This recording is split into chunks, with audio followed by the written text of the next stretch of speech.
Es un gusto para mí darte la bienvenida a esta celebración dominical, hoy especialmente el Día del Padre. Bueno, felicitaciones y felicidades para todos los padres. Voy a leer en el capítulo 28 de Job, desde el versículo 20. ¿De dónde pues viene la sabiduría? ¿Dónde habita la inteligencia? Se esconde de los ojos de toda criatura. Hasta de las aves de los cielos se oculta. La destrucción y la muerte afirman, algo acerca de su fama llegó a nuestros oídos. Solo Dios sabe llegar hasta ella, solo Él sabe dónde habita. Él puede ver los confines de la tierra, Él ve todo lo que hay bajo los cielos. Cuando Él establecía la fuerza del viento y determinaba el volumen de las aguas, cuando dictaba el decreto para las lluvias y la ruta de las tormentas, miró entonces a la sabiduría y ponderó su valor, la puso a prueba y la confirmó. Y dijo a los mortales, temer al Señor, eso es sabiduría, apartarse del mal, eso es discernimiento. Bueno, con estas palabras de Job iniciamos esta celebración y damos gracias al Señor Dios. Te pedimos porque este día podamos adorarte juntos, aún en la distancia, unirnos en alabanza y en adoración solo a ti. Rogamos que los cánticos, las oraciones, la exposición de la palabra hoy no solamente nos haga pensar en nosotros y en el anhelo de comunión que tenemos unos con otros, sino pensar especialmente en la grandeza tuya y en el poder tuyo, Señor. Gracias porque estás entre nosotros y porque te mueves con tu poder y con tu gracia. En Cristo Jesús. Amén. Bueno, quiero invitarte para que adoremos juntos al Señor. Y en esta primera canción vamos a recordar juntos que nada es imposible para nuestro Señor.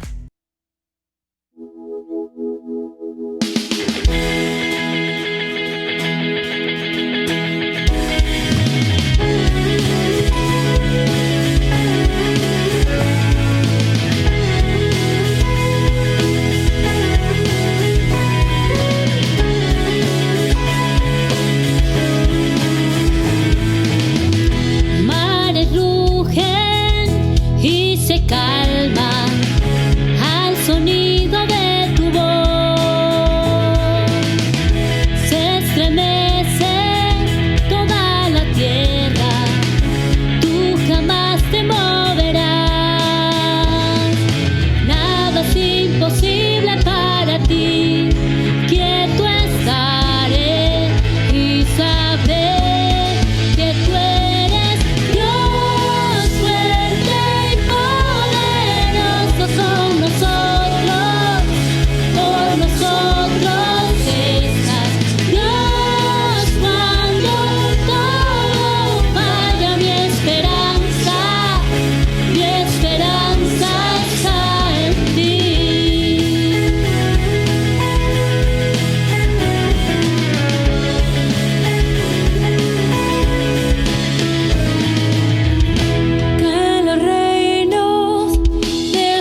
Salvador y mi Rey.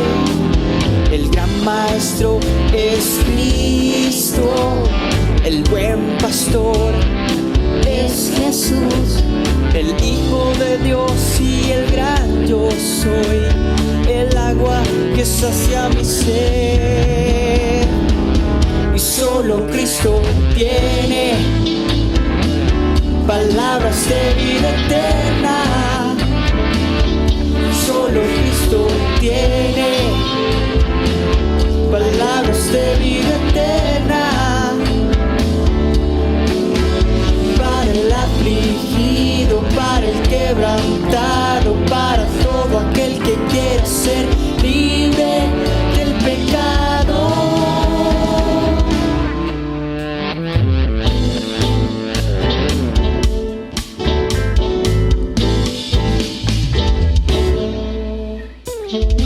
Pan de vida es Cristo, la luz del mundo es Jesús, Cordero de Dios inmolado en la cruz, mi Salvador y mi Rey.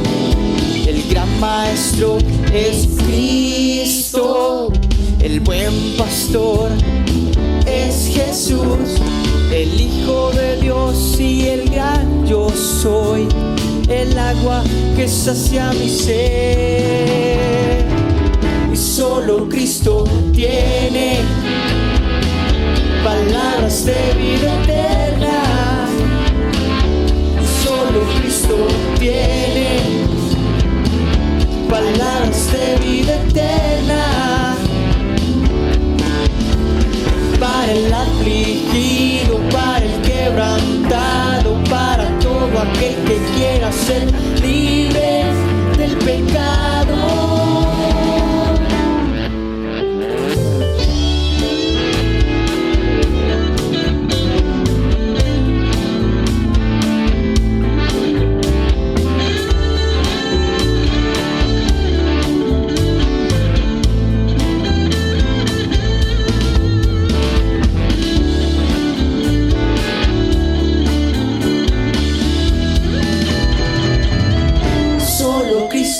Tiene palabras de vida eterna. Y solo Cristo tiene palabras de vida eterna. Y solo Cristo tiene palabras de vida eterna. Y solo Cristo tiene palabras de vida eterna.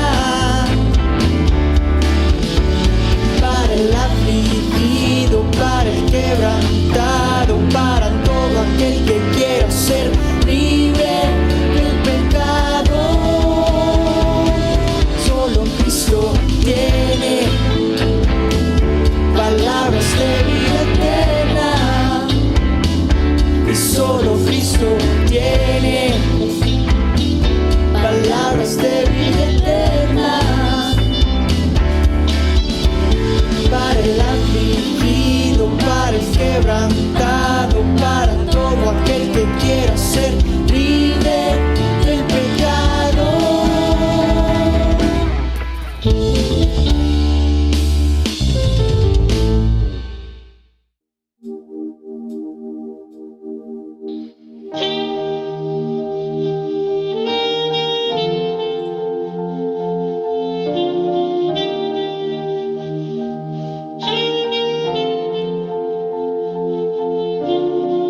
Mi Dios y Padre eterno, autor de la creación, poderoso. Tu Espíritu intervino, el Verbo se encarnó. Cristo, tú salvas. Creo en nuestro Dios el Padre, en su Hijo Cristo el Rey. Creo en el Espíritu Santo, Dios tres en uno es. Creo que resucitaste, que nos levantarás.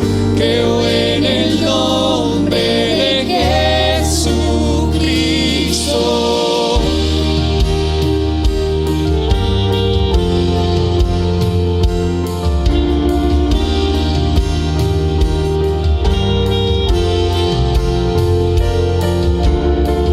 Mi juez y mi abogado, sufriste en la cruz, me has perdonado, bajaste a las tinieblas y en gloria y poder te levantaste. Creo en nuestro Dios el Padre, en su Hijo Cristo el Rey. Creo en el Espíritu Santo, Dios tres en uno es. Creo que resucitaste, que nos levantarás. Creo en el nombre de Jesucristo. Creo en ti, Jesús.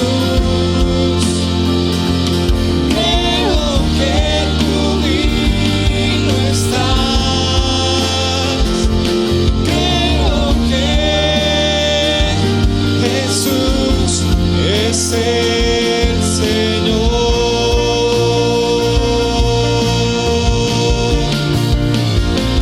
Creo en ti, Jesús, y creo que tú vivo estás, y creo que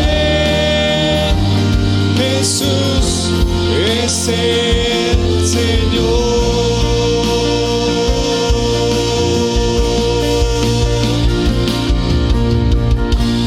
Nuestro Dios el Padre, en su Hijo Cristo el Rey. Creo en el Espíritu Santo, Dios tres en uno es. Creo que resucitaste, que nos levantarás. Creo en el nombre de Jesucristo. Creo en nuestro Dios el Padre, su Hijo Cristo el Rey. Creo en el Espíritu Santo, Dios tres en uno es. Creo que resucitaste, que nos levantarás. Creo en el nombre de Jesucristo. Creo en el nombre de Jesucristo. Creo en el nombre de Jesucristo.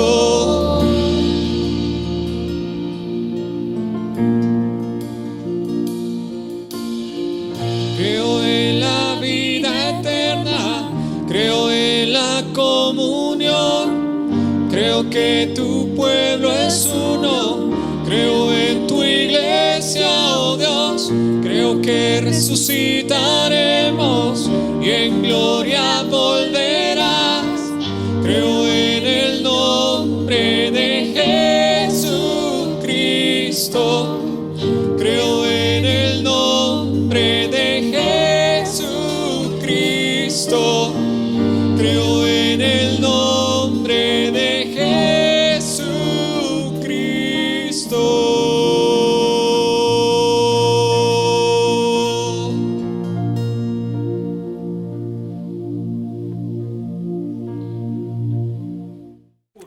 Qué emoción recordar nuestras convicciones de fe en lo que creemos. En esto creemos.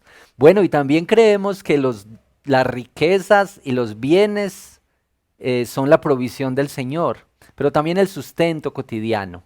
Y con actitud de adoración y de agradecimiento vamos a dar paso a nuestro tiempo para los diezmos y las ofrendas, y uno de nuestros hermanos del comité administrativo nos dirige en esta parte. Buenos días, iglesia. este es el momento para orar por los diezmos y las ofrendas. Y quisiera leer del capítulo 28 de Job, el versículo 20. Job hace las siguientes preguntas. ¿De dónde, pues, viene la sabiduría? ¿Dónde habita la inteligencia? La respuesta a esas preguntas la encontramos en el último versículo del capítulo. Dice, temer al Señor, eso es sabiduría. Apartarse del mal, eso es discernimiento. Y creo que estamos en tiempos que necesitamos depender mucho de la sabiduría del Señor, del discernimiento que Él nos da para poder administrar bien los recursos que tenemos. Así que pidámosle al Señor que nos dé sabiduría en la mayordomía. Padre Celestial, en esta mañana nos unimos como iglesia al Rey del Estadio, reconociendo que estamos en tiempos extraños que no podíamos anticipar. Y son tiempos de mucha escasez económica y realmente, más que nunca, necesitamos tu sabiduría y tu discernimiento para administrar bien lo que tenemos. Oramos por aquellos hermanos que están pasando por escasez y que ellos sientan tu presencia y cuidado sobre ellos, proveyendo todo lo que necesitan día a día. De igual manera, aquellos hermanos que tienen abundancia aún en sus tiempos, puedan tener la sabiduría de lo alto para poder administrar bien lo que tienen y poder ayudar a aquellos que están necesitados. Oramos, Señor, por el comité administrativo, que podamos tener la sabiduría de lo alto, que podamos tener tu discernimiento y podamos decidir de una buena manera cómo destinar los recursos que tú nos has entregado. Que lo hagamos de una forma que refleja lo que está en este texto, que te tememos a ti, que con lo que tenemos te tememos a ti, oh Señor, y eso refleja la sabiduría. Pedimos esto en el nombre de Jesús. Amén. Y queremos invitarlos entonces que hagan sus consignaciones, sus transferencias a la cuenta que aparece en pantalla, no sin antes agradecer mucho a todos los hermanos que han participado en la campaña Una mano por tus hermanos. Hemos visto el amor del Señor a través de la generosidad de muchos de ustedes. Muchísimas gracias. Sigamos participando en esta campaña. Todavía hay mucha necesidad. Muchas gracias a todos. Dios los bendiga. Veremos a nuestro Dios, el plan que creó en la eternidad, en la vida de los fieles que llamó a vivir por fe y no por ley. Por fe el justo vivirá. Por la fe caminamos junto a Él,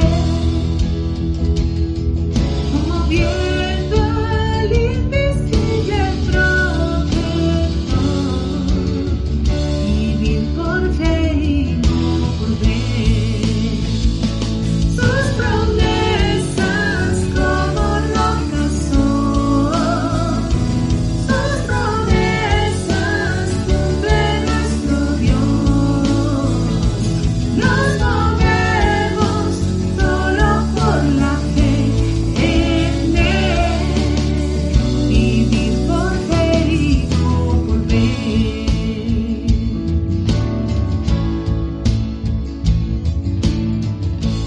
fe profetas vieron aquel que vendría.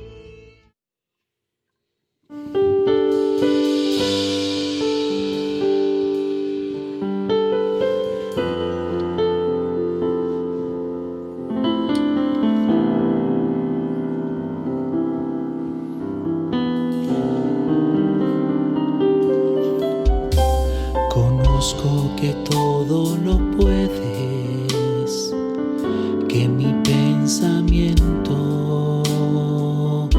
no lo puedo esconder.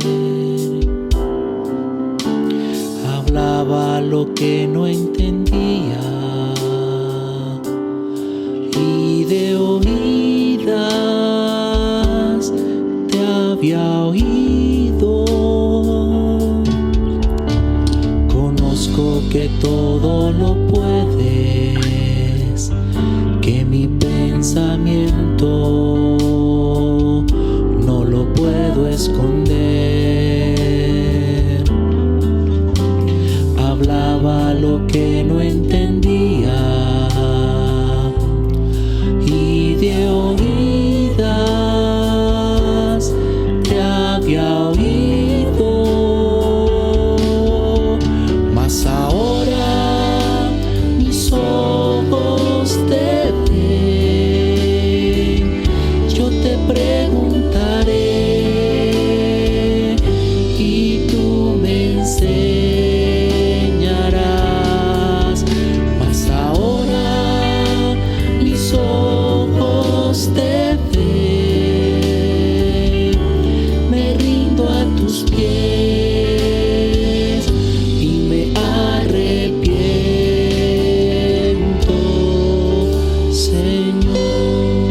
sufrimiento no lo puedo esconder.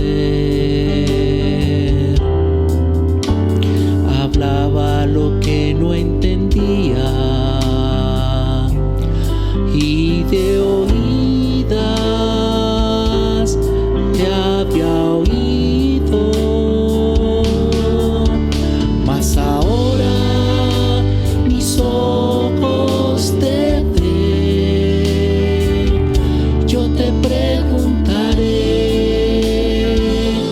y tú me enseñarás,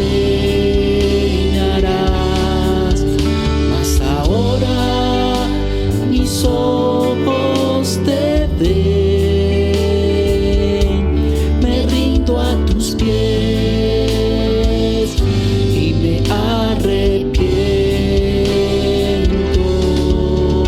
mas ahora mis ojos te ven. Yo te preguntaré y tú me enseñarás, mas ahora mis ojos te ven. Me rindo a tus pies y me arrepiento, Señor, y me arrepiento, Señor, y me arrepiento, Señor, y me arrepiento, Señor.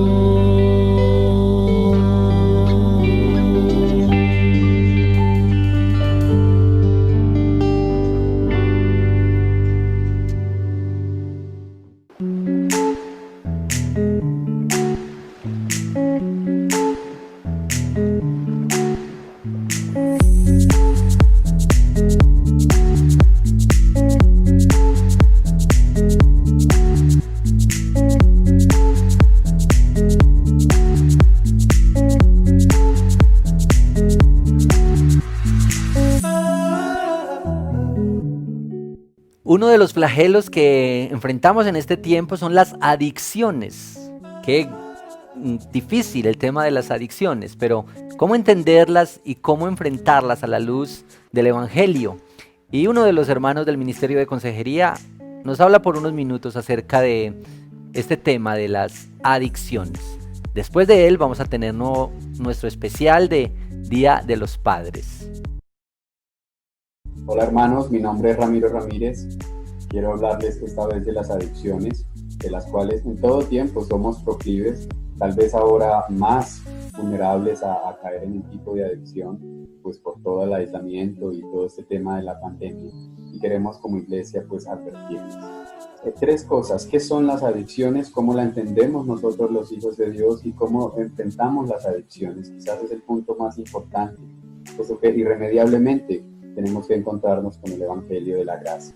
¿Qué son las adicciones? La OMS dice que las adicciones son una enfermedad física, pero también es psicoemocional, que crea una dependencia. Dependencia a sustancias como el alcohol o dependencia a una actividad como el trabajo, como los videojuegos, la comida, las compras, el sexo, etc. Pero también una dependencia hacia las relaciones sexuales, relaciones románticas hacia los hijos o hacia un objeto, el carro, la casa, etc. Varias características, pero podemos decir, digamos, una que es bastante importante y es el abandono progresivo de otras actividades para enfocarse más en la adicción. ¿Cómo lo entendemos? Sería el segundo aspecto, los hijos de Dios. ¿Cómo entendemos esto? Bien, entonces Isaías capítulo 1, versículo 4 al final dice que todo en ellos son heridas, moretones y llagas abiertas que no les han sido curadas ni vendadas ni aliviadas con aceite. Unas heridas profundas que no han sido aliviadas, que no han sido vendadas con aceite. Pero la metáfora de Jeremías 2:13 nos puede ayudar también a comprender las adicciones. Son dos los pecados que ha cometido mi pueblo, dice la palabra. Me han abandonado a mí, fuente de agua viva, y han cavado sus propias cisternas rotas que no retienen agua. Entonces las adicciones son un pecado, es ese deseo, ese anhelo tal vez natural de ir a saciar una necesidad profunda, una herida profunda, pero ir a calmarla, como calmar esa sed, o ir a saciarla en unas cisternas que están rotas, que finalmente no retienen agua, unas cisternas que están alejados del Señor. ¿Cómo lo enfrentamos entonces? A través de Cristo, que es el Cordero de Dios, que quita el pecado del mundo, podemos volver nuestra lealtad a Él y confiar por la obra de Cristo en la cruz, que 1 Corintios 10:13 dice que no nos ha venido una tentación mayor al género humano, y asimismo cuando viene la tentación también viene la salida, y esto lo podemos hacer solo por la obra de Cristo en la cruz. Podemos confiar en que así será. Ahora, el evangelio vivido en la comunidad. Entonces, las adicciones crean mucha culpa, vergüenza, se puede sentir sucio, etc. Y esa culpa y esa vergüenza lo que hace es ensimismar más a las personas y alejarlos de la comunidad. Justamente la gracia hace que vuelva a la comunidad, porque allí nos confesamos unos a otros, nos apoyamos unos a otros, oramos unos por otros. Porque la comunidad promueve una conexión muy importante, un vínculo primeramente con Dios Padre, Señor y Creador de todas las cosas, a quien podemos acudir por la obra de Cristo, y con los hermanos. Entonces dice el apóstol Pablo en Efesios 3:15-19, que es en comunidad que podemos comprender algo muy importante: cuán grande, cuán ancho, cuán profundo y cuán largo es el amor de Cristo. Hermanos, que el Señor nos ayude y podamos ver cuando venga la prueba, poder ver la salida cuando venga la prueba en tiempo de adicciones, y que podamos acudir a la comunidad. Que Dios nos ayude en estos tiempos a enfrentar las adicciones en el trono de la gracia. Dios los bendiga.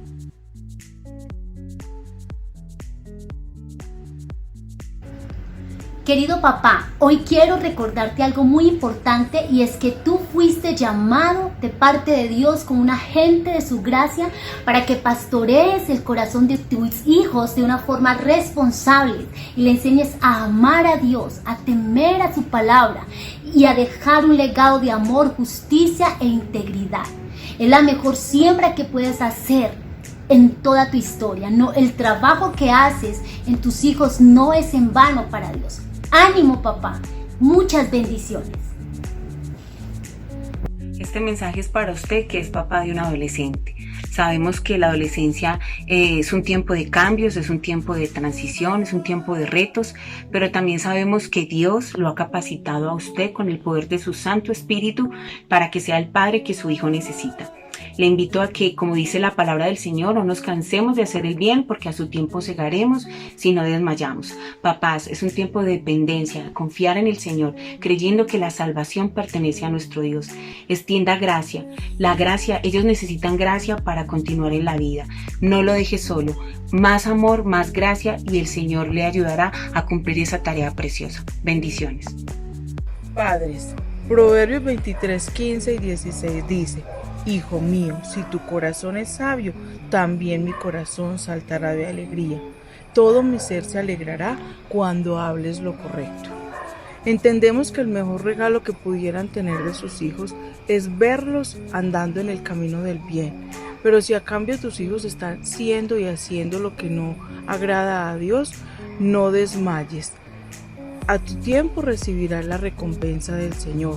Humíllate en la presencia del Señor y Él te exaltará cuando fuere su tiempo. Dios les bendiga y les recompense por todo el esfuerzo que hacen día a día por nuestros hijos. Muy buenas tardes a todos los padres que nos están escuchando a esta hora. Que el Señor los bendiga, los guarde y haga resplandecer su rostro sobre cada uno de ustedes. Quiero felicitarles y animarles para que sigan adelante. Dios es un Dios de oportunidades, y creo que este tiempo que nos está permitiendo tener es una oportunidad para estar en unidad, para estar en familia, para ser un mejor padre, para devolver el tiempo de pronto que no hayan tenido con la familia, para ser un mejor esposo, para afianzar esas relaciones con Dios, para orar más y para meditar más en su palabra. Que el Señor los siga bendiciendo y sigan adelante con este precioso rol que el Señor les ha permitido tener. Hasta luego y sigan disfrutando en unidad. Papá, tú que tienes a los hijos ya adultos viviendo fuera de casa y que tal vez lamentas que no estás viviendo cosas porque ya ellos no están contigo, quiero bendecirte y animarte para que cada día los lleves al altar de la gracia de Jesús, donde ellos mismos como hijos pueden recibir de Dios Padre lo que tú ya no puedes darles. Pero tú también puedes recibir de Papá Dios y seguir dando el amor y la oración, que quizá es lo único que puedes continuar regalando a tus hijos. Hola, amados padres del Redil Estadio. Para mí es un gusto poder compartir con ustedes hoy un mensaje del Día del Padre. Ustedes para nosotros son fuerza, protección, provisión, amor, cariño, cuidado, sabiduría de Dios. Sé que muchos de ustedes sufren en silencio cuando tienen hijos no creyentes, pensando en que están con malas amistades, que de pronto se pueden perder, que van a tomar malas decisiones. Pero amados padres, no perdamos la fe, sigan confiando en el Señor, sigan orando por sus hijos y sabemos que Dios a su tiempo les recompensará. ¡Feliz Día del Padre!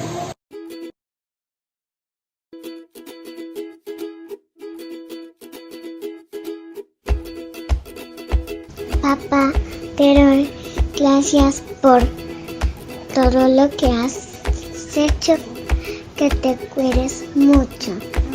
Adiós. Porque me has cuidado y me has dado todo lo que necesito. Te quiero mucho. Porque siempre sacas tiempo con nosotros, porque te duele cuando estamos enfermos, porque nos amas y porque tú me enseñas a amar y a temer a Dios. Me ayudas con mis tareas, me amas, eres tierno y juegas conmigo. Mi papá es el mejor, me abraza y me cuida, porque me cuida, me ayuda con las tareas, me protege y es amable y chistoso. Y por eso es el mejor papá del mundo. Porque siempre cuando necesito de ti, siempre estás ahí para ayudarme. Porque siempre sacas tiempo para estar en familia. Porque me enseñan muchas cosas. Porque me proteges y me cuidas. Y porque tú andas por el camino correcto y me enseñas a andar con Dios. Me cuidas, me enseñas a leer. Llegas como Superman cuando te necesito. Me acompañas por las noches a dormir.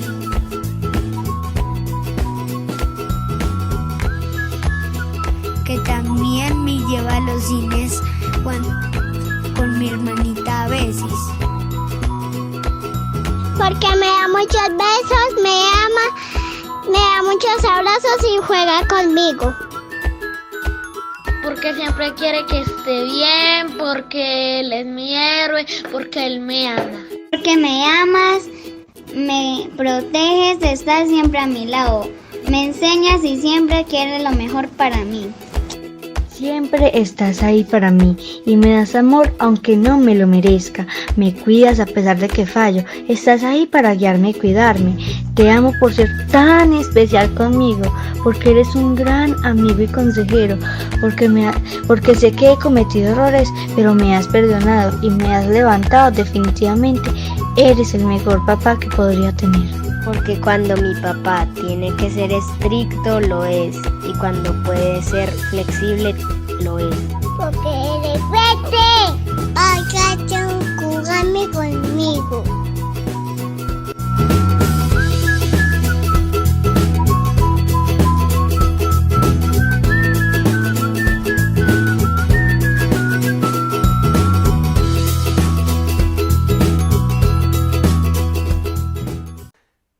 Otra de las oraciones que hacemos habitualmente en nuestra celebración es la oración pastoral. Así es que acompáñame para hacer esta oración pastoral, pero antes leamos juntos lo que dice el capítulo 19 de Job, desde el versículo 25 hasta el 27. Dice la palabra del Señor: yo sé que mi Redentor vive y al final triunfará sobre la muerte. Y cuando mi piel haya sido destruida, Todavía veré a Dios con mis propios ojos. Yo mismo espero verlo. Espero ser yo quien lo vea y no otro. Este anhelo me consume las entrañas. Oremos. Señor, nosotros necesitamos una convicción así como la de Job, y una pasión así, y un anhelo así, por verte, por conocerte, por amarte, por estar contigo. Te pedimos, oh Señor, que pongas en el corazón de cada uno este anhelo ferviente por conocerte a ti y por amarte a ti, por estar contigo. Que quizá lleguemos a menospreciar otras cosas que hoy amamos tanto. Que quizá tengamos que desapegarnos de algunas posesiones o relaciones que, con las que estamos tan apegados en nuestro tiempo. Yo quiero pedirte, oh Señor, que nos llenes con esta sabiduría y con esta gracia tuya, que nos des este anhelo mayor por ti, un anhelo por encontrarnos contigo y por verte, por descansar en ti y por confiar plenamente en ti. Esto te lo rogamos, oh Señor, en el nombre de Cristo Jesús. Amén. Amén. Bien, a continuación vamos a tener la exposición de la palabra del Señor con el pastor Diego Cardona.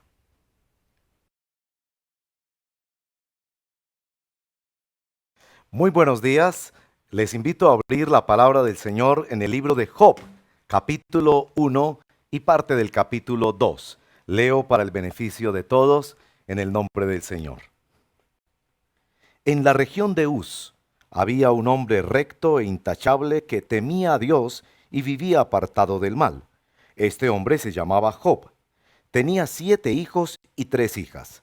Era dueño de 7,000 ovejas, 3,000 camellos, 500 yuntas de bueyes y 500 asnas, y su servidumbre era muy numerosa. Entre todos los habitantes del oriente era el personaje de mayor renombre. Sus hijos acostumbraban turnarse para celebrar banquetes en sus respectivas casas e invitaban a sus 3 hermanas a comer y beber con ellos. Una vez terminado el ciclo de los banquetes, Job se aseguraba de que sus hijos se purificaran. Muy de mañana ofrecía un holocausto por cada uno de ellos, pues pensaba, tal vez mis hijos hayan pecado y maldecido en su corazón a Dios. Para Job, esta era una costumbre cotidiana. Llegó el día en que los ángeles debían hacer acto de presencia ante el Señor, y con ellos se presentó también Satanás. Y el Señor le preguntó, ¿de dónde vienes? Vengo de rondar la tierra y de recorrerla de un extremo a otro, le respondió Satanás. ¿Te has puesto a pensar en mi siervo Job? Volvió a preguntarle el Señor. No hay en la tierra nadie como él. Es un hombre recto e intachable, que me honra y vive apartado del mal. Satanás replicó, ¿y acaso Job te honra sin recibir nada a cambio? ¿Acaso no están bajo tu protección él y su familia y todas sus posesiones? De tal modo has bendecido la obra de sus manos, que sus rebaños y ganados llenan toda la tierra. Pero extiende la mano y quítale todo lo que posee, a ver si no te maldice en tu propia cara. Muy bien, le contestó el Señor. Todas sus posesiones están en tus manos, con la condición de que a él no le pongas la mano encima. Dicho esto, Satanás se retiró de la presencia del Señor. Llegó el día en que los hijos y las hijas de Job celebraban un banquete en casa de su hermano mayor. Entonces un mensajero llegó a decirle a Job, mientras los bueyes araban y los asnos pastaban por allí cerca, nos atacaron los sabeanos y se los llevaron. A los criados los mataron a filo de espada. Solo yo pude escapar y ahora vengo a contárselo a usted.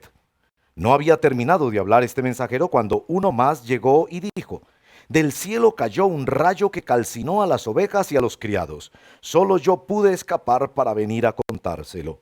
No había terminado de hablar este mensajero cuando otro más llegó y dijo, unos salteadores caldeos vinieron y dividiéndose en 3 grupos se apoderaron de los camellos y se los llevaron. A los criados los mataron a filo de espada. Solo yo pude escapar y ahora vengo a contárselo.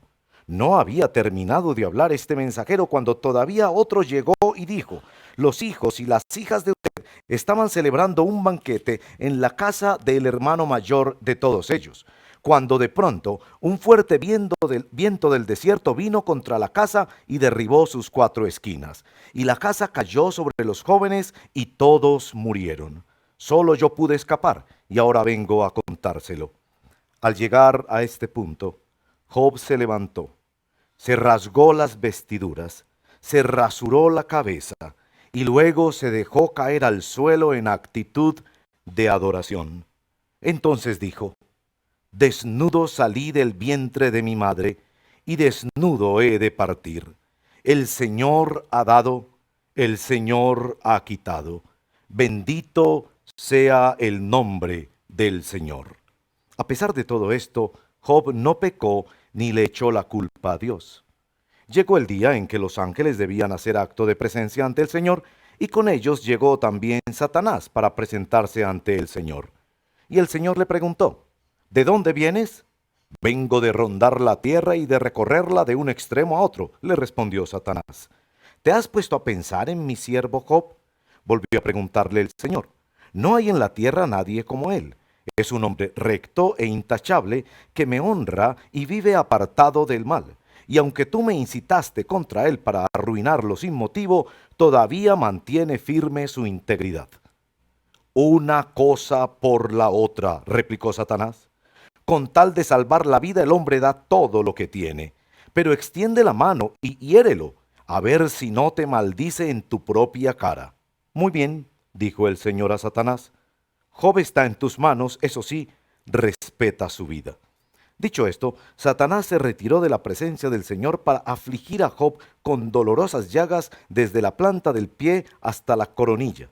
Y Job, sentado en medio de las cenizas, tomó un pedazo de teja para rascarse constantemente. Su esposa le reprochó: ¿todavía mantienes firme tu integridad? Maldice a Dios y muérete. Job le respondió: mujer, hablas como una necia. Si de Dios sabemos recibir lo bueno, ¿no sabremos también recibir lo malo? A pesar de todo esto, Job no pecó ni de palabra. Esta es la palabra del Señor. Oremos.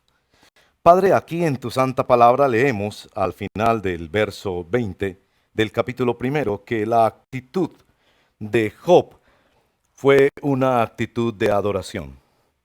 Señor, en medio de las dificultades que tenemos, algunos viviendo grandísimas dificultades que no alcanzamos a entender, por lo complejas, difíciles y dolorosas que éstas sean, nosotros queremos conservar, Padre amado, una actitud de adoración ante tu santa palabra. Y en este momento te pedimos que por favor nos guíes por medio de tu Santo Espíritu a entender estas porciones de tu Santa Biblia y a aplicarlas a nuestro corazón como hombres y mujeres temerosos de Dios. Te lo pedimos en el nombre de nuestro Señor Jesucristo. Amén.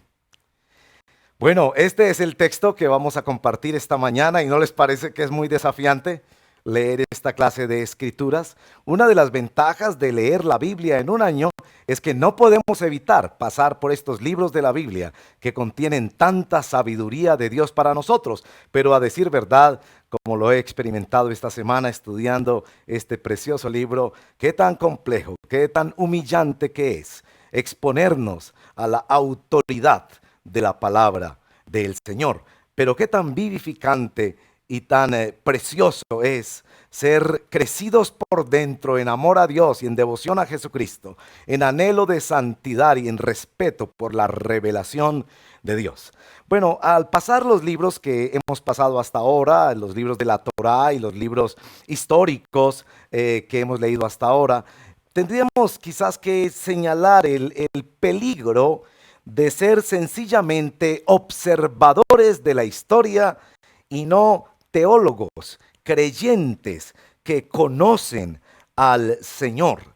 Lo más importante hasta aquí en lo que venimos leyendo de la Biblia es conocer al Señor. Creo que el peligro en el que nos vemos al llegar a este texto es pensar que sencillamente somos observadores y no personas que estamos encontrándonos con el Dios vivo y verdadero para amarlo y para dejarnos transformar por Él mediante el poder de su gracia. Es por eso que este tema lo he llamado así: Inducción a la teología cristiana.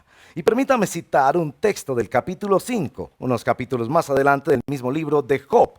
Este es un texto citado también por San Pablo en 1 Corintios 3:19. Dice así Job, capítulo 5, verso 13. Se refiere al Señor.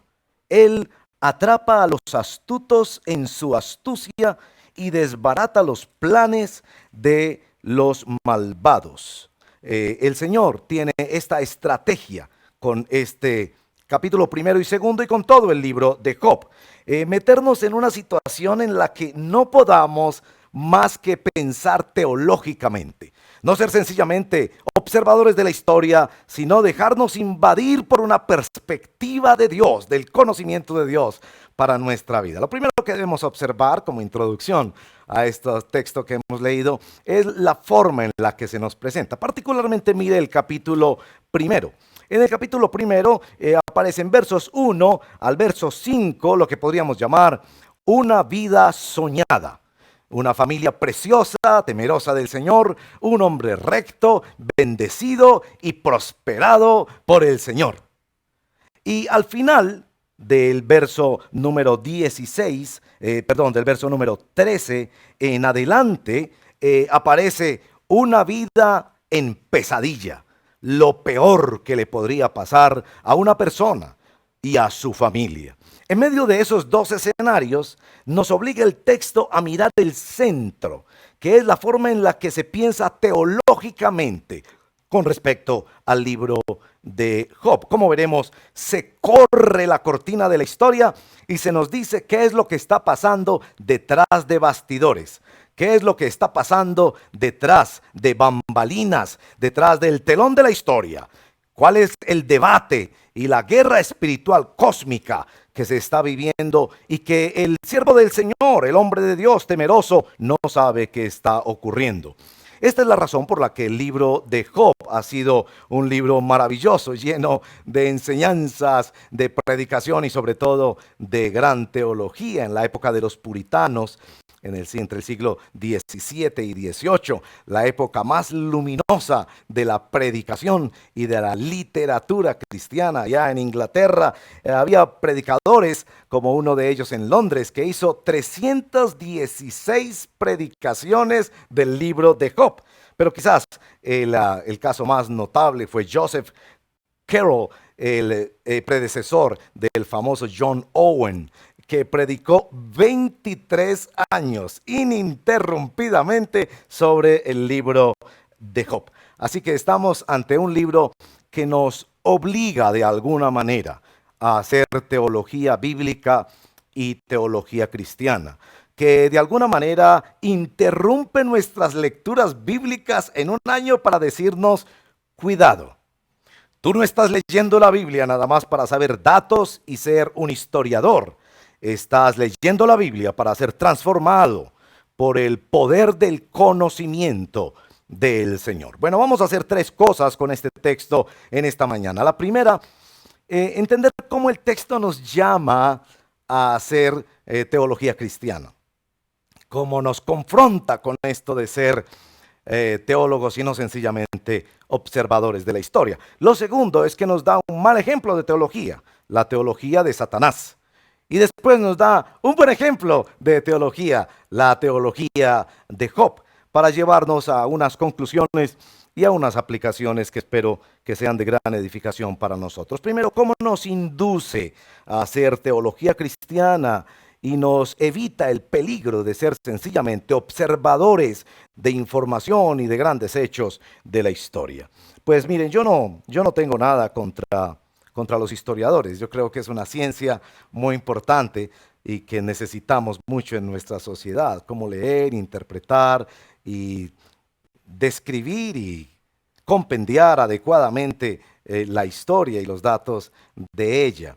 Pero creo que este texto nos obliga a ir más allá, a ser hombres y mujeres que vivimos bajo la lógica de Dios, una lógica en la que nos encontramos con la majestad de Dios que nos quebranta. En estos días en particular, usted ha sido testigo seguramente en sus redes sociales de las diversas teorías de conspiración. Esa cantidad de videos en particular que vienen diciendo que el asunto del coronavirus o cualquier otro fenómeno de la historia ocurre por un grupo de Illuminati o de masones, o que los chinos, o que los grandes inversionistas petroleros, o que un gran señor que fundó una compañía de tecnología, o que los países más ricos del mundo, o que 5 o 6 familias están conspirando y le demuestran a uno con lujo de detalles esas teorías de conspiración. Bueno, yo quiero decir 2 cosas sobre las teorías de conspiración. La primera es que a los que les gusta investigar en teorías de conspiración, y algo de verdad tienen que tener esas teorías porque los hombres sin Dios andan detrás del dinero y del poder, eso es evidente, es que tengan en cuenta que hay más de una teoría de conspiración. Es decir, no son solo los chinos o los rusos o los masones o los judíos o los petroleros. Hay mucha gente en el mundo que está tratando de aprovechar las circunstancias, inclusive muchas veces la devastación de una crisis como esta para hacer más dinero o tener más poder. Tenga en cuenta eso, hay más de una teoría de conspiración, ¿ok? Eso le ayuda un poco a no caer en esa suerte como de religión que producen estas teorías de conspiración. Lo segundo que quiero observar es que esas teorías de conspiración nos dejan ver un anhelo en el corazón humano. Todos los seres humanos fuimos creados con el deseo de que se corra el telón de la historia y podamos ver qué es lo que realmente está ocurriendo detrás de ella. Todos anhelamos entender más allá de las apariencias, más allá de las circunstancias, qué es lo que está pasando, porque Dios ha puesto eternidad en nuestros corazones y anhelamos entender que hay algo más allá y queremos conocerlo. ¿Qué piensa Dios? ¿Qué batalla cósmica está pasando detrás de estos acontecimientos de la historia? Y es precisamente eso lo que aprovecha nuestro texto bíblico al exponernos a un caso de la vida real, porque todos los textos de la Biblia, tanto en el libro de Santiago como en el libro de Ezequiel, se refieren a este hombre que vivía en una región apartada quizás de la Palestina bíblica, pero que era temeroso de Dios, le iba re bien, era un hombre recto, temeroso de Dios, apartado del mal, y que le vienen esta cantidad de calamidades, y todos nos sentimos tentados a crear teorías y a explicar qué fue lo que pasó, como los 3 amigos de Job. Y claro, en este capítulo 1 y parte del capítulo 2 se ve, digamos, las variables que se tienen en cuenta para generar esta clase de incomodidad y de desconcierto, donde nace la teología bíblica, respondiendo a las grandes realidades y a las grandes preguntas de la humanidad. Bueno, primero el texto afirma claramente que Dios es soberano. Los ángeles son criaturas, el mismo Satanás se presenta como una criatura que viene delante de Dios. Dios tiene conocimiento y control de todas las cosas. Es el Señor Todopoderoso. Bueno, este Dios, ante quien se presentan los ángeles como en un tribunal, es un Dios bueno y justo. No se complace del mal. De hecho, Satanás tiene que pedir permiso para hacer sus pilatunas y sus fechorías, y que son causadas por él y no por Dios. Pero evidentemente este Dios soberano es un Dios todopoderoso, pero también es un Dios bueno. Y allí viene la pregunta de los ateos y de los agnósticos. ¿Cómo es posible que un Dios que tiene control y conocimiento de todas las cosas, y un Dios que la Biblia dice que es amor y es bueno, permite que una tragedia como estas pase? Bueno, cuando los jóvenes empiezan a ir a los últimos años del colegio y a la universidad y leen algunos textos, como yo en mi época leí Materialismo Dialéctico y otros textos de Nietzsche y de otros pensadores ateos y agnósticos, empezamos a cuestionar precisamente esos hechos. Si Dios es todopoderoso y Dios es bueno, ¿cómo se explica que haya personas inocentes que están sufriendo? Y déjenme decirle, los jóvenes no necesitan leer los textos de los ateos para entrar en ese conflicto de la historia. Basta con que lean el capítulo 1 1 y 2 del libro de Job. Bueno, ¿qué es lo que quiere producir este texto? Quiere producir precisamente la necesidad de que usted y yo no solo observemos la historia, sino que la pensemos con la lógica de Dios. La necesidad de hacer teología de rodillas, la necesidad de una fe, como decía San Agustín, en busca de entendimiento. Porque es muy fácil ser ateo en teoría, pero cuando llegamos a ser puestos entre la espada y la pared, la única oportunidad que tenemos es mirar hacia arriba y decirle a Dios que se nos ha revelado en la persona de Jesucristo y en su santa palabra que permanece para siempre, que nos dé alguna misericordia y esperanza de entender qué es lo que está pasando aquí. Evidentemente esta no es una fe triunfalista como la que se predica en la falsa llamada predicación de la prosperidad, donde aparentemente un cristiano nunca sufre. He aquí un caso bíblico en que el mismo Dios está diciendo que este hombre es recto, temeroso de Dios, apartado del mal, intachable. 3 veces se dice en el capítulo 1 y 2 de Job estas características de este hombre. Y este hombre está sufriendo. Es la necesidad de mirar hacia arriba y decirle: Señor, ayúdame a entender. Yo creo en ti, confío en tu santa palabra. Sé que tú eres verdadero, que eres soberano y que eres bueno. Señor, explícame y ayúdame a entender por qué algunos de los dolores que pasan en mi vida, que pasan en la historia, no tienen una explicación humana, no caben en la cabeza de un científico o de una persona que sencillamente quiere leer hechos de la historia. Y bueno, la respuesta de la palabra del Señor es presentarnos en nuestro texto dos teologías. La primera teología es la teología de Satanás. La teología de Satanás aquí es bastante contundente. Miren que Satanás es una criatura como un ángel que se tiene que presentar ante la presencia del Señor. La palabra Satanás quiere decir adversario. No adversario de Dios, como si fuera igual a Dios y estuviera en las mismas condiciones peleando con Dios, sino adversario y enemigo suyo y mío.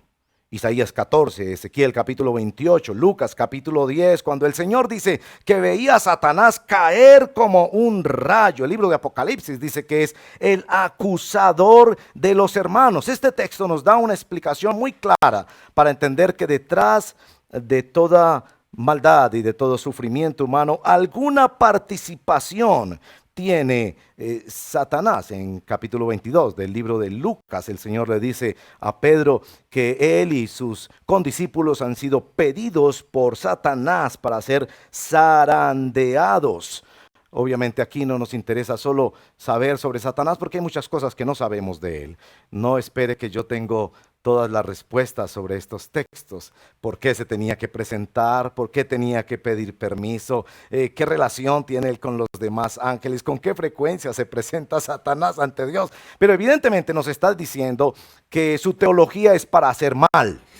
Y que va donde Dios y busca siempre acusar y buscar dónde está la debilidad en la relación de Dios con su pueblo, con aquellos que le temen.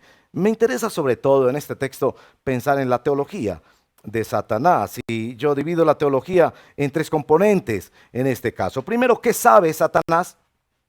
Segundo, ¿qué no sabe? Y tercero, ¿qué concluye a partir de lo que sabe y de lo que no sabe? ¿Qué sabe Satanás? Notamos siempre en la Biblia cuando aparece este personaje malevo, un ángel caído de la gloria de Dios a causa del orgullo, que él es una mezcla de bien y de mal. De alguna manera él conoce la Biblia, por ejemplo, y cita la Biblia como en la tentación de Jesús. Él sabe que Dios es soberano y que Dios limita su poder y que Dios tiene una autoridad superior a la que él tiene, a la cual él tiene que rendir cuentas. Sabe también que Dios tiene una relación especial con aquellos que le temen, con el pueblo del pacto, descrito a partir de Job de una manera muy bella en la expresión los que temen al Señor. Me interesa especialmente en lo que sabe Satanás es su interés por la adoración. Él ve que la respuesta de Job es adorar a Dios, haciendo holocaustos, temiendo a Dios.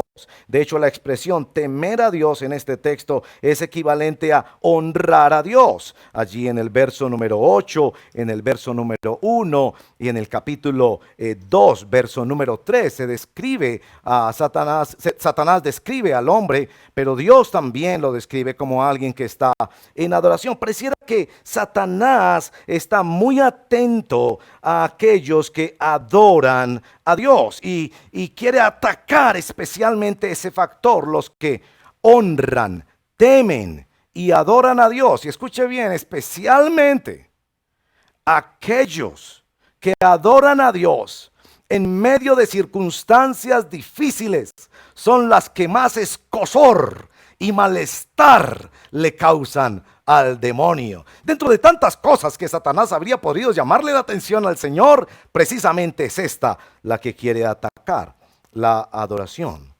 de Dios por parte de Job. Ahora, ¿qué no sabe Satanás? Yo quiero que note especialmente esto, porque en la teología de Satanás es importante notar dónde están los vacíos y los huecos. No hay teología perfecta. Siempre estamos razonando y conociendo a Dios, y por ser vasos de barro, nuestro conocimiento del Señor es bastante limitado e imperfecto. He aquí los límites de la teología de Satanás. Yo observo dos en particular que creo que son muy importantes para nuestra historia. En primer lugar, Satanás no conoce de sentimientos nobles. Y esto lo noté de la siguiente forma. En el primer ataque que Satanás hace a Job, bajo el permiso de Dios, toca básicamente las propiedades y personas muy significativas para Job, pero no toca su salud. Cuando el Señor vuelve a llamar a Satanás, que ha sido derrotado por la adoración de Job, vaya cosa preciosa, Satanás le dice: piel por piel, todo dará el hombre por su vida. Y Satanás piensa que si ataca su salud, va a atacar algo más grande y más importante que la paternidad. Precisamente hoy, celebramos pues el Día del Padre, Satanás no sabe que los padres de familia muy bien estamos dispuestos a dar nuestra vida por nuestros hijos, si eso fuera necesario. Job era un padre ejemplar. Y el hecho de haber perdido a sus 10 hijos, 7 hijos y 3 hijas, era un dolor 1000 veces más grande a aquel que le pusieran en todo su cuerpo una enfermedad dolorosísima con la que sufrió. Pero Satanás no entendía aquello, porque Satanás no entiende de los sentimientos nobles que Dios ha puesto en el corazón de seres humanos, para que los seres humanos lleguen a conocer un Padre perfecto. La paternidad que celebramos hoy no es más que una visión que atrae las mentes humanas al Evangelio, a un Padre perfecto que nos dio a su Hijo, que nos lo dio en la Navidad, porque un niño nos es nacido, hijo nos es dado, que nos lo dio en la cruz, que nos lo dio en la resurrección, que nos lo dio en la ascensión, que nos lo dio en el Pentecostés y que nos lo dará en la segunda venida. Satanás no conoce nada de esos sentimientos que Dios ha puesto particularmente en el corazón de los hombres. Pero algo que pesa mucho más para lo que venimos conversando, la teología de Satanás, es esto de que Satanás no conoce el futuro. Note que Satanás muerde su propio anzuelo. Dios permite que esto pase en la vida de Job, porque nuestro Dios es omnisciente. Él todo lo conoce. Él sabía qué es lo que pasaría después de ese acto pérfido de Satanás en que atacaría al hijo y al siervo del Señor. Cae en su propia trampa, porque el Señor sí conoce el futuro, pero Satanás no conoce el futuro. Ahora, lo que no sabe, lo que sabe. ¿Y qué es lo que concluye Satanás en esta perversa teología? Cuando él se presenta ante Dios y observa esta relación de Dios con Job, Satanás decide atacar a Dios y atacar al pueblo de Dios. Miren eso, una teología que le lleva a atacar a Dios y al pueblo de Dios. No piensen ustedes que todos los teólogos son cristianos, temerosos de Dios y devotos. Hay gente que piensa de Dios, que se acerca a Dios, que le pide inclusive permiso a Dios para destruir al pueblo de Dios. Que el nombre del Señor sea bendito y alabado por todos los siglos, y que usted y yo clamemos una y otra vez para que jamás usemos el nombre de Dios para destruir al pueblo de Dios. Proféticamente nuestro Señor ya se lo advirtió a la iglesia. Vendrá un día en que muchos los matarán y los llevarán ante los tribunales pensando que están prestando un servicio a Dios. Así que esta teología de Satanás no es solo teología de Satanás, sino de muchas mentes perversas. Ataca en particular la gracia de Dios. Déjeme notar eso en particular en el verso número 9, cuando el Señor llama a Satanás y le hace notar que Job es un hombre temeroso y que honra al Señor, que es recto e intachable. Esta es la respuesta de la teología que busca atacar. ¿Y acaso Job te honra sin recibir nada a cambio? Lo que está implicando en esta expresión Satanás son dos cosas y quiero que usted las observe muy bien. En primer lugar, le está diciendo a Dios que la relación que él tiene con Job es básicamente un trueque religioso. Job se porta bien porque Dios lo trata bien. En segundo lugar, está objetando la posibilidad de la gracia de Dios, otra cosa que el enemigo de nuestras almas no conoce. Es decir, que es posible que haya una relación donde Dios no solo bendice a su hijo y a su hija, sino que también lo transforma para que lo adore aún en medio de las peores circunstancias. Satanás está cuestionando la conducta de Dios para con su pueblo, que está entrando sencillamente en un trueque religioso, y la conducta del pueblo de Dios, que no es transformada por el poder de la gracia divina. Está atacando la mismísima gloria de Dios, y por eso el Señor decide aceptar aquella propuesta para imponer y manifestar su gloria en medio de la historia humana. Satanás es un teólogo sin fe, sin confianza en Dios, que desconoce la posibilidad de la gracia de Dios.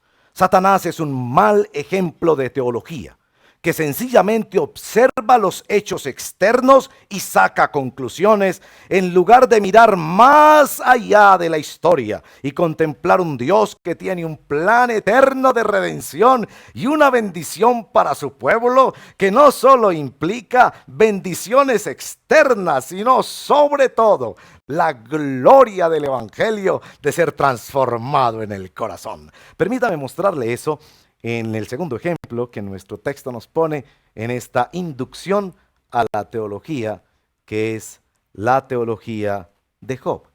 Primero mencionemos algo de quién es Job. Evidentemente, la teología revela el ser. Job es un hombre en relación con Dios. Cuando en el capítulo 2 escuchamos la respuesta de su esposa en el verso 9, que de una manera denigrante le dice: maldice a Dios y muérete. Observamos allí que ella veía que la estructura del ser de Job estaba marcada sustancialmente por la presencia y el temor que él tenía en el Señor. Estamos entrando ahora en los libros poéticos. Son 5 los libros poéticos o de literatura sapiencial en las Sagradas Escrituras. Job, que habla de este debate del sufrimiento humano y cómo es posible tener fe en medio del dolor. Después tendremos el libro de los Salmos, que nos dan todas las circunstancias de la vida en adoración a Dios. Después llegamos al libro de Proverbios, donde nos enseñan la fe en la vida cotidiana. Pasaremos al libro de Cantares, donde Eclesiastés, primero, que nos enseñará la vida al final del camino. Y muy importante ese texto para los que ya estamos entrando en esos años en los que nuestra salud se va yendo. Después tenemos el libro finalmente de Cantar de los Cantares, que es la fe en medio de el matrimonio. Pero todos estos textos recogen la literatura sapiencial, los textos bíblicos que nos ayudan a vivir los cantos y la experiencia de una relación personal e íntima con el Señor. Así que no se pierda de aquí en adelante nuestra serie. Y una cosa clara en el libro de Job y en todos los demás textos sapienciales es el asunto de el temor de Dios. Job es un hombre que teme y que honra al Señor. Una pregunta sobre Job es: ¿Job era perfecto? El capítulo 1, verso 1 y verso 8, el capítulo 2, verso 3, nos señalan a Job como alguien que era recto, intachable, temeroso de Dios o que honraba al Señor y apartado del mal. ¿Significa esto que Job era un hombre que no necesitaba la redención en Cristo? Es decir, no vino con esta mancha, con esta enfermedad congénita del pecado. Pues por supuesto que no, y tenemos varias evidencias. Evidencia contundente, Romanos capítulo 3, que nos señala que todos somos pecadores, que no hay justo ni aun uno. Pero el mismo Job lo reconoce en los textos que siguen de su capítulo. Una y otra vez está abogando porque necesita de un intercesor. En el capítulo 19 habla de que necesita un redentor. Al final del libro él dice que se arrepiente y se retracta de cómo ofendió al Señor con todo lo que dijo. Evidentemente no era un hombre perfecto, y particularmente ustedes van a notarlo con las expresiones. En 3 ocasiones Job le dice al Señor que lo está tratando como si él fuera su enemigo. Y dolían en Job al final del libro esa cantidad de expresiones con las que ofendió a su Señor. Bueno, pero ¿por qué entonces el texto lo describe casi como en una situación de perfección? Recto, intachable, temeroso, que honraba a Dios y apartado del mal.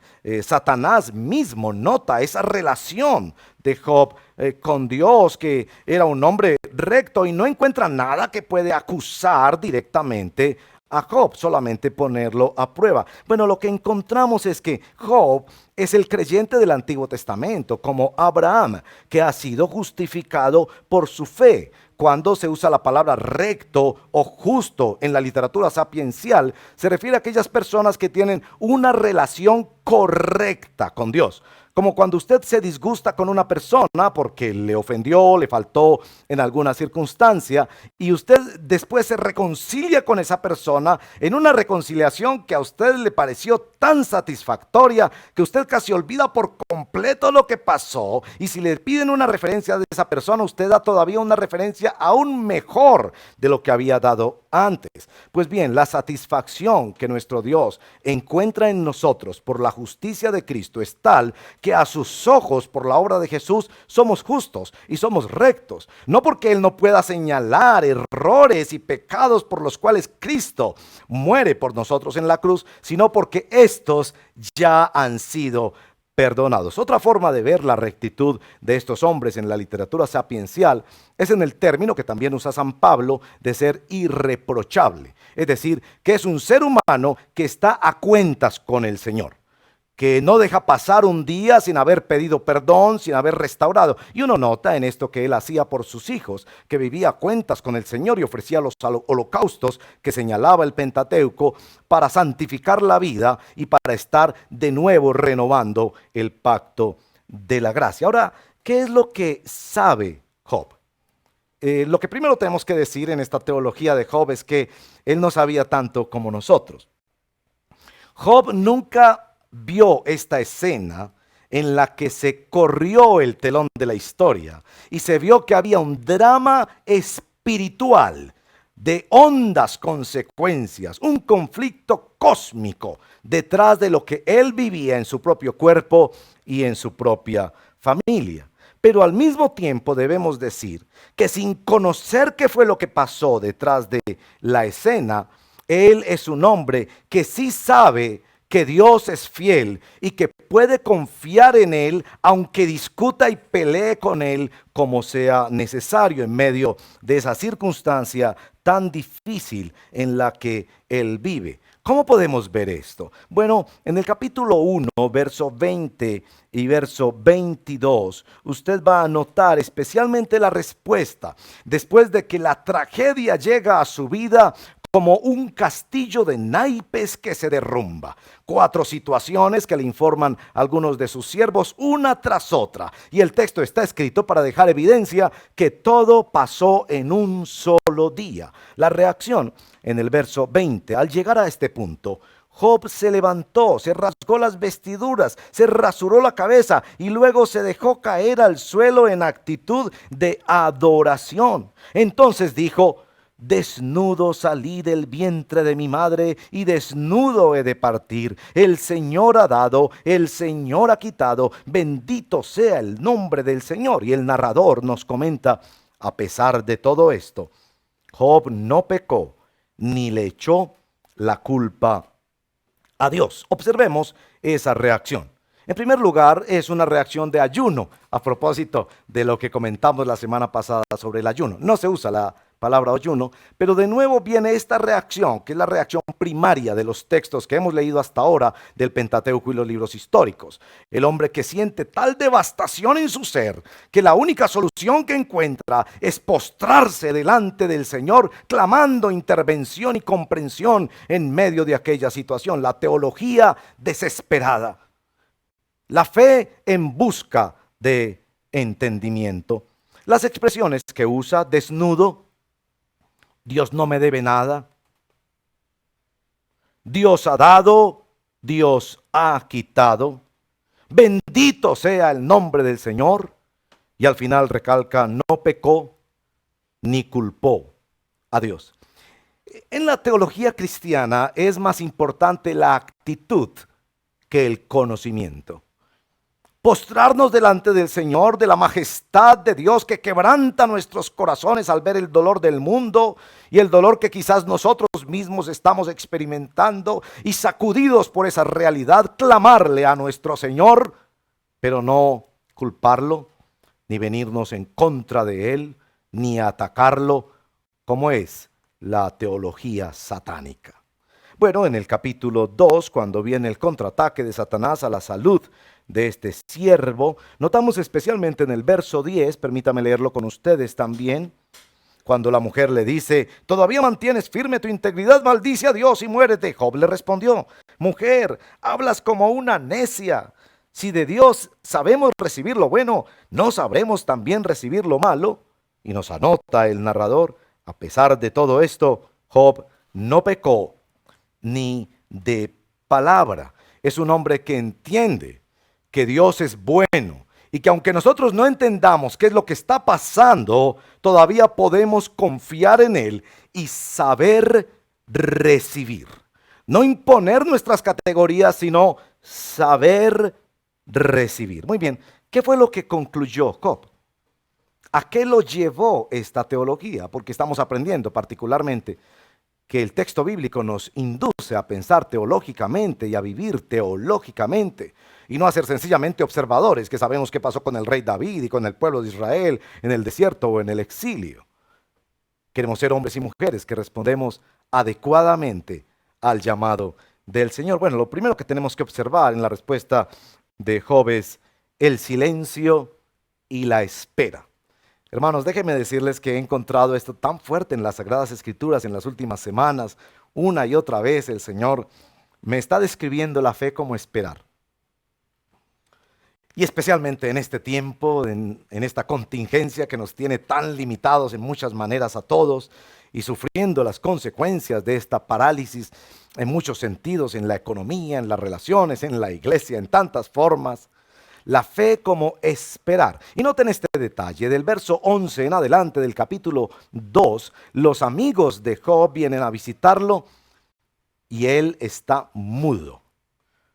8 días después, los amigos en su desespero rompen el silencio. Aquí hay que hablar, hay que sacar conclusiones. La espera y el silencio de alguien que decide confiar en el Señor. La segunda reacción de Job es el quebranto.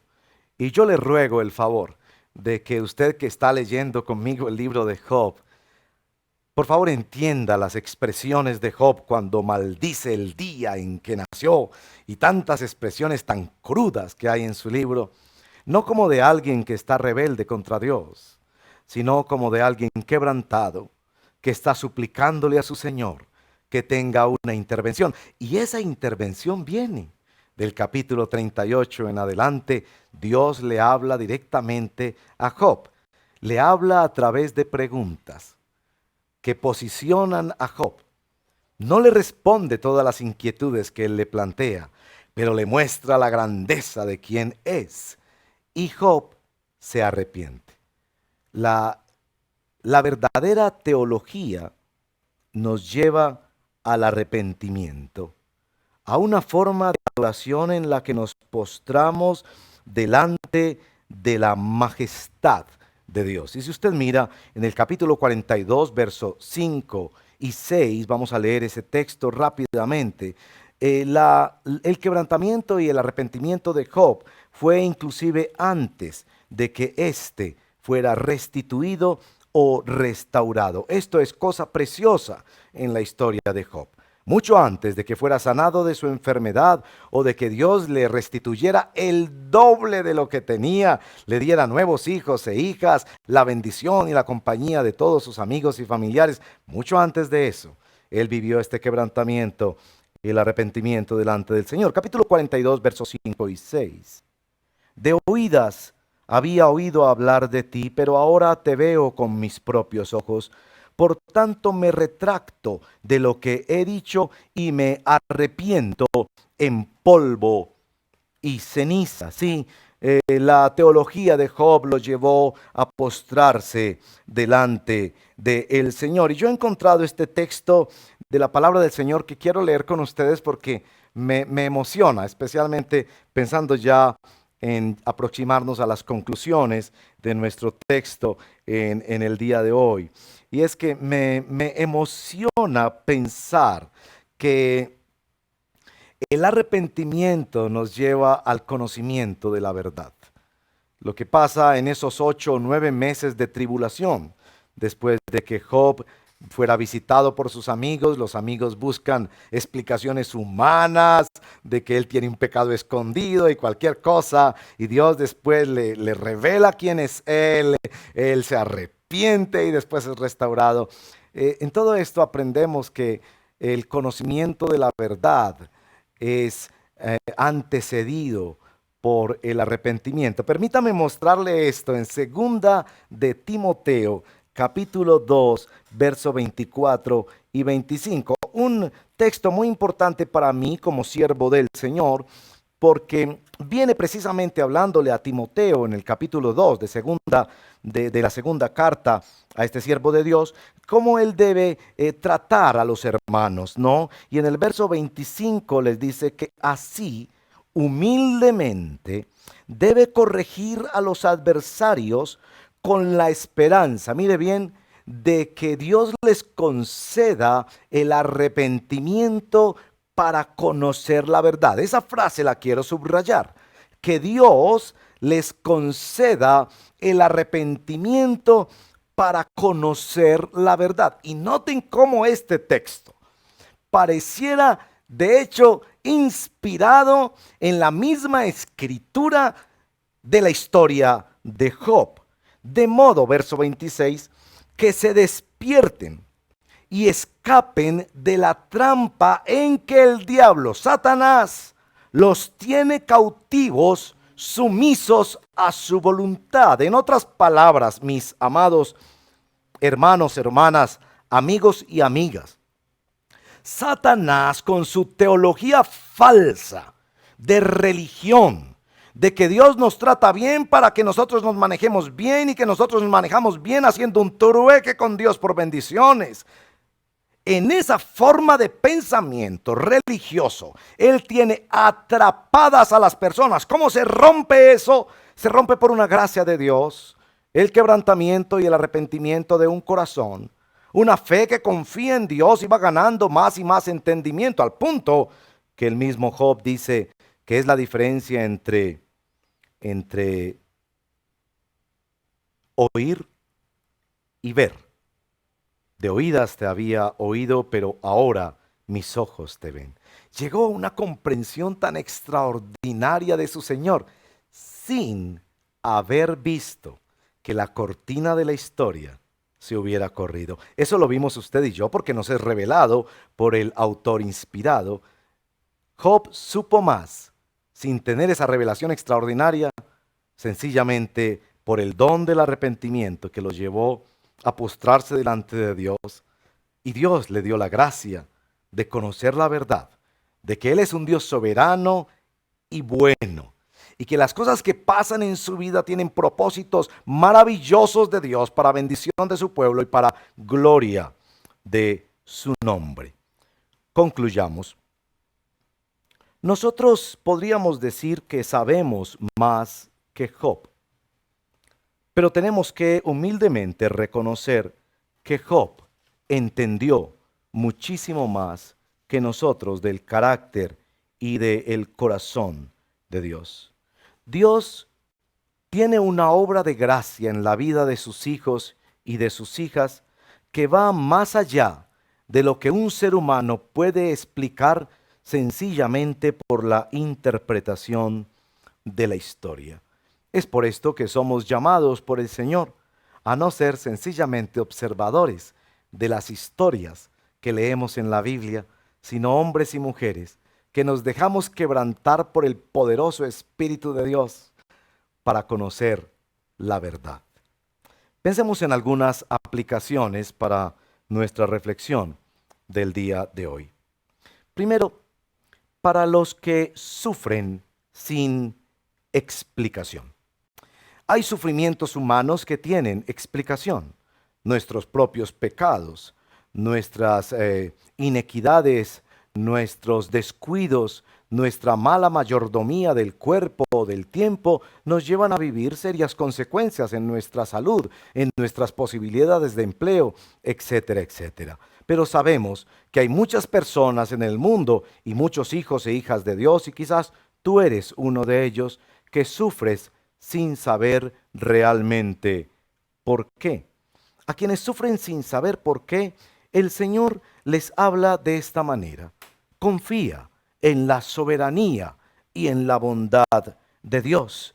Él mostrará sus propósitos en ti. Y yo quiero leerles especialmente aquí en el Salmo número 42, verso 5. ¿Por qué voy a inquietarme? ¿Por qué me voy a angustiar? En Dios pondré mi esperanza y todavía lo alabaré. Él es mi Salvador y mi Dios. No solo el libro de Job es una derrota para Satanás, también es una derrota para los hombres y mujeres que equivocadamente piensan que Dios no sabe cuidar de su pueblo, que Dios no cuida siempre del honor de su gloria. La segunda aplicación que yo quiero hacer es para los matrimonios. Mire pues, los matrimonios. Y quiero comentar especialmente sobre el matrimonio de Job. Y van a ver por qué me interesa tanto el matrimonio de Job. En el capítulo 2, verso 9, están estas duras palabras de esta mujer. Y usted, como yo, podremos juzgar de una manera muy drástica a esta señora. ¿Cómo es posible que la compañera de vida de Job le viene a decir, maldice a Dios y muérete? Pero yo quisiera pedirle que usted sea un poco comprensivo con la esposa de Job. No sabemos cómo se llamaba la señora, pero recuerde, ella sufrió la pérdida de sus hijos. Ella también sufrió toda la incertidumbre de ver a un cónyuge sufriendo sin que ni siquiera él sabía por qué. Y esto quizás nos pone de cara a la complejidad del matrimonio. Complejidad que en el libro de Job resalta especialmente en que Dios juzgó a los amigos de Job. De hecho, le pidió a Job que intercediera por estos amigos de manera especial al final del libro, porque Dios estaba molesto con todos esos argumentos humanos que se usaban para describir a Dios. entender que Dios es más grande que todos nosotros y Él puede ser justo y completamente bueno y simultáneamente soberano y saberlo todo, aún en medio de las situaciones más difíciles de la vida, y que podemos confiar en Él totalmente. Y Dios se molestó con estos amigos y le pidió a Job que intercediera por ellos, pero no hay ninguna palabra de reproche para esta señora, ni se le pide a Job que ore por su esposa. De hecho, al final, lo que uno tiene que suponer es que esta señora fue especialmente bendecida, no solo con los bienes que le fueron duplicados a Job, sino también con la tenencia de nuevos hijos e hijas que eran aún mucho más preciosos y bendecidos que los que ya estaban en la presencia del Señor porque murieron. Esta señora también es bendecida por Dios. Y lo que yo quisiera rescatar es el hecho de que muchas veces nuestros sufrimientos, aunque sean los sufrimientos de uno de los dos en la pareja, pueden traer esas complejidades a la vida del matrimonio.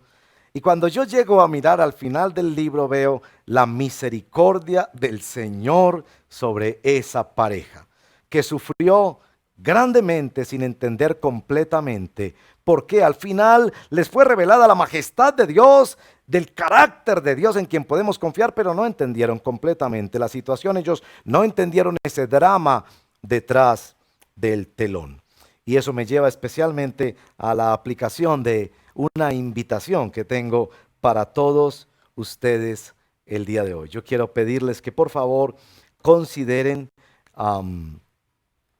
participar, ustedes casados, en nuestra reunión de parejas este próximo sábado 27 de junio a las 4 de la tarde. Tendremos un expositor, un conferencista internacional, Pastor Luis Méndez, un expositor quizás de la más alta categoría entre los oradores en toda América Latina en los temas de consejería bíblica y matrimonial, una cosa de lujo. Y quiero invitarlos especialmente porque él nos va a hablar del poder del Evangelio para restaurar matrimonios y para restaurar vidas e iluminar con su Evangelio en medio de esta realidad compleja que es el matrimonio.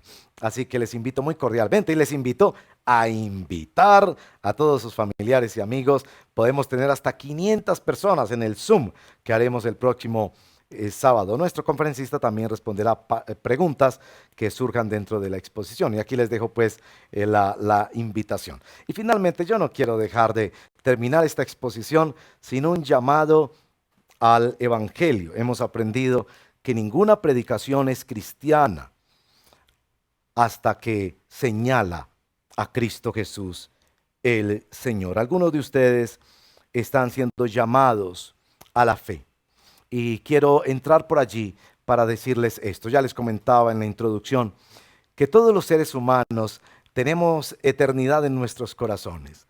Todos anhelamos ver la cortina de la historia siendo corrida y entendiendo qué es lo que pasa allá detrás. En el Antiguo Testamento esto ocurre en varias oportunidades. El profeta Isaías en el capítulo 6, donde está el llamado y la respuesta del Mesías, como que se nos corre la cortina de la historia y vemos qué está pasando allá en el nivel de Dios y el diálogo de la Santísima Trinidad.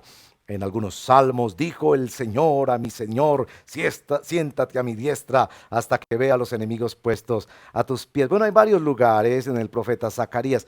En el Nuevo Testamento en particular, uno podría decir que el Nuevo Testamento es precisamente la corrida, el develar, el mover, el trasfondo, la cortina, el telón de fondo de la historia.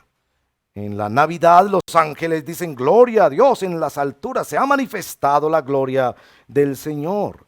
Cuando el Señor es crucificado, el velo del templo se rompe en dos y los apóstoles después nos ayudan a entender aquello diciendo que el camino hacia Dios fue abierto. Se rompió el velo para que pudiéramos entender. En Pentecostés desciende la persona del Espíritu Santo para habitar en la iglesia, como estos relojes. ¿Han visto los relojes que existen por allí, que uno puede ver cómo funcionan detrás? Al frente tienen las manecillas o lo que sea que da la hora, pero se puede ver todo el funcionamiento atrás.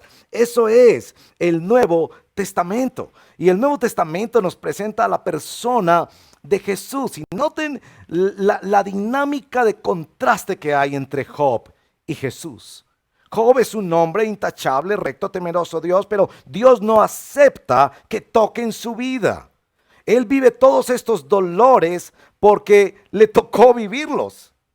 En el caso de Jesús, Jesús vivió todos estos dolores voluntariamente y Dios aceptó la entrega de su vida en sustitución por los pecados de su pueblo, tuyos y míos, que somos llamados a la fe en Jesucristo. Como dijera Adam Cabín, nuestro querido hermano, en el devocional en casa de esta semana, el día miércoles pasado, Job lo perdió todo, Jesucristo lo entregó todo. Otra dinámica del libro de Job es la soledad de Job. En uno y otro texto del libro de Job, Job está buscando un intercesor, está buscando un defensor, está buscando un abogado. Mi amigo y mi amiga, tú estás buscando quien no solo comprenda tu causa, sino que te represente delante de Dios en su majestad. Y esa persona es el Hijo de Dios y el Hijo del Hombre, nuestro Señor Jesucristo. Ven al Señor Jesucristo en arrepentimiento y fe. Oremos. Señor, gracias, porque por medio de la Biblia, tú corres la cortina de la historia para mostrarnos tu carácter, para ayudarnos a discernir entre la teología falsa y la verdadera teología de rodillas en postración y quebrantamiento delante de ti, para inducirnos a ser hombres y mujeres que vivimos bajo la lógica de Dios y no sencillamente como observadores de historias bíblicas. Ayúdanos, Señor, a vivir así, de tal manera que nuestra vida sea quebrantada día tras día por tu majestad y tu grandeza, que supera y revienta todas las lógicas humanas. Te agradecemos porque así como Job vio en su vida la bendición, nosotros por la persona y la obra de Jesucristo tenemos la seguridad completa de que su vida fue entregada en lugar de nosotros, así que tenemos esperanza y vida eterna, aún en medio de las circunstancias más difíciles. Y junto con el texto de Job, capítulo 19, decimos, yo sé que mi Redentor vive y se levantará. Bendito sea el nombre del Señor. Amén.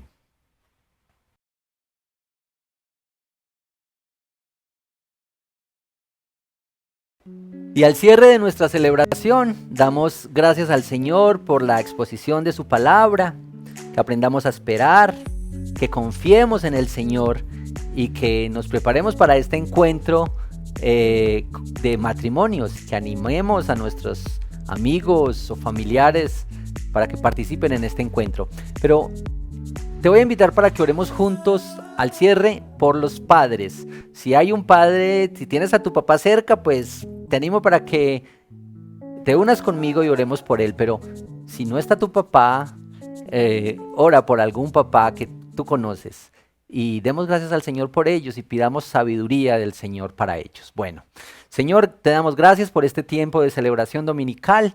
Nos hemos gozado en los cánticos, en las oraciones, en la exposición de tu palabra, y pensando que hoy se celebra el Día del Padre, queremos poner delante de ti a todos estos papás. Tú les conoces por su nombre, y estos que están con nosotros, los que están cerca, los que tenemos estos papás, oramos por ellos para que tú les llenes de sabiduría y de gracia y de conocimiento tuyo, Señor.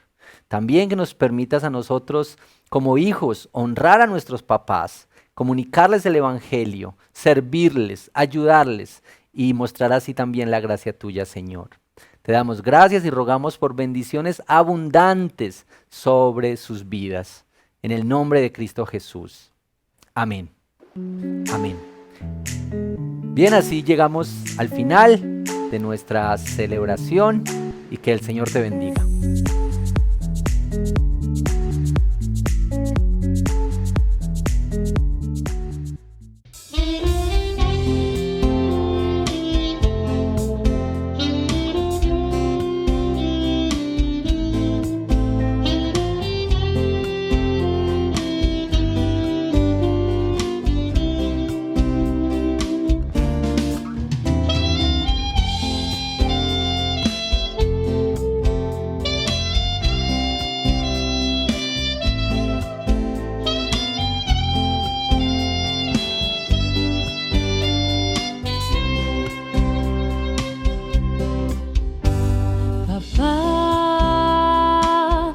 Hace tanto tiempo que quería decirte lo mucho que te amo.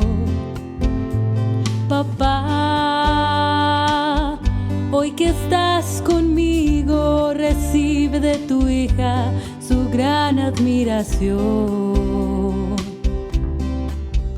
Por ti, que me diste tanto a cambio de nada, solo por amor. Te pido tu perdón si acaso te ofendí. No quiero lastimar nunca más tu corazón. Déjame abrazarte y llenarte de besos tus cabellos blancos, besar tus mejillas y sanar las heridas que el tiempo dejó. Quiero que me impartas tu consejo sabio y grabarlo en mi corazón. El tiempo pasará, yo siempre agradeceré lo mucho que me amaste y te sacrificaste solo por mi papá.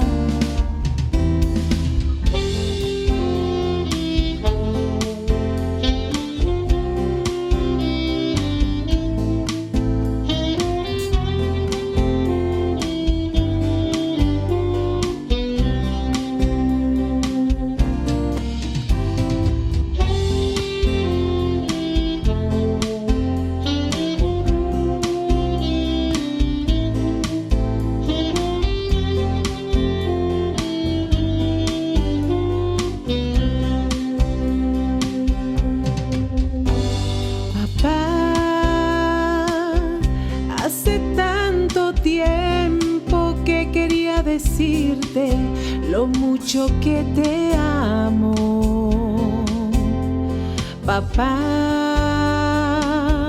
Hoy que estás conmigo, recibe de tu hija su gran admiración. Por ti, que me diste tanto a cambio de nada, solo por amor.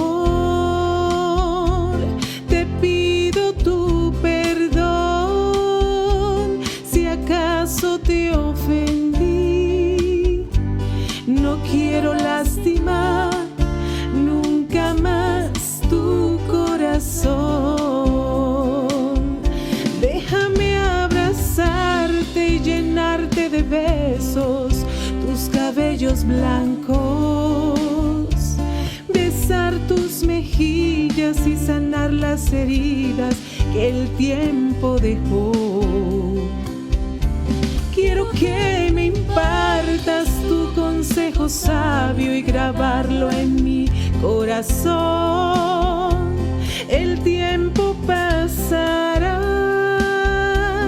yo siempre agradeceré lo mucho que me amaste y te sacrificaste solo por mi papá.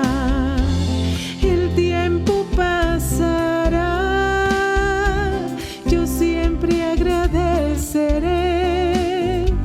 lo mucho que me amaste sacrificaste solo por mi papá.